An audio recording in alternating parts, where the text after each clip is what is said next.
Malumunuz olduğu üzere yıllardan beridir Şubat ayı şehadet ayı olarak belirlenmiş.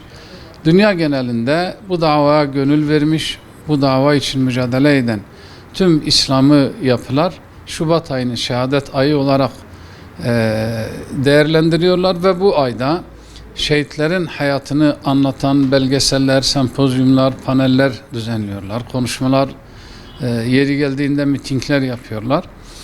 Şimdi elbette ki diğer aylarda da şehitlerimiz çok. Fakat bu ayda birçok dava önderinin, dava liderinin şehit olmasından dolayı dünya genelindeki İslami hareketler, İslami cemaatler böyle takdir etmişler. Şimdi bundan gaye nedir? Bundan amaç nedir? Niye her yıl geldiği zaman işte biz şehitlerin hayatını anlatıyoruz? Şimdi evvelen biz şuna yakinen inanıyoruz ki bu dava şehitlerin kanı üzerinde devam eder. Şehitlerin mübarek kanları bu dava için bir lokomotif hükmündedir. Eğer ne zaman bir toplum şehadete aşık olmuşsa, şehitlik bilinci gelişmişse, o toplum asla köle olmamış, o topluma asla paranga vurulmamıştır.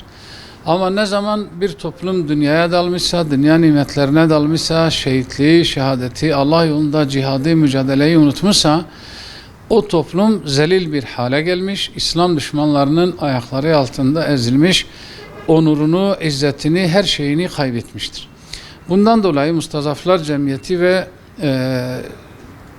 Şehitler Kervanı platformu olarak da her Şubat ayı geldiğinde şehitlerin davasını anlatarak, niçin şehit olduklarının bilincine vararak ve en önemlisi hayatlarında bize neyi bıraktılar, neyi miras bıraktılar, biz onlardan devraldığımız o bayrağı nereye kadar götürmüşüz, o bayrağa ne derece sadık kalmışız, onun üzerine etkinlik, program, panel ve sempozyum yapıyoruz. Bu meyanda Mustazaflar Cemiyeti ve Şehitler Kervanı platformu olarak 6 Şubat 2026'da Selahaddin Eyyubi Konferans Salonu'nda saat 20'de yani akşam 8'de erkeklere yönelik olarak bir etkinliğimiz olacak. Tüm şehadet aşığı kardeşlerimizi bekliyoruz.